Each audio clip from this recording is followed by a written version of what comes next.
रामकृष्ण हरी सकाळी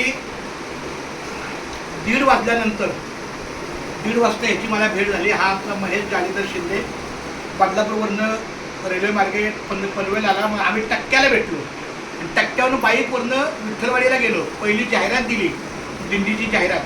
नंतर परत त्याच रस्त्यानं आपला दिंडीचा मार्ग आता यावर्षी पूर्वपदा होतो. मग विठ्ठलवाडी ते पनवेल टक्क्यावरून पुन्हा आम्ही भिंगारी नाश्त्याला जाहिरात दिली. नंतर दुपारच्या जेवणाला जाहिरात दिली, दुपारचं जेवण कोळखेगाव. आणि अशा 3 ठिकाणी जाहिरात देत देत आता आम्ही आजिवलीच्या आमच्या सौभाग्यवती दीपाली चंद्रकांत कारंडे यांच्या निवासस्थानी आलेलो आहे. खूप धन्यवाद. मी महेश जालीधर शिंदेला धन्यवाद देतो की अतिशय चांगल्या प्रकारे त्यांनी सहकार्य केलं. थोडा वेळ झाला पण तो वेळ आम्हाला आता कामाला आला असता आहे, उन्हामध्ये सगळं साहित्य ठेवताना. पण ठीक आहे, आता पुढच्या 10-15 मिनिटात होईल भेट. कापतो 1 तासभर जरा इथलं काम आहे, हे जरा की पुन्हा आम्ही मार्गी लागणार. चला, रामकृष्ण.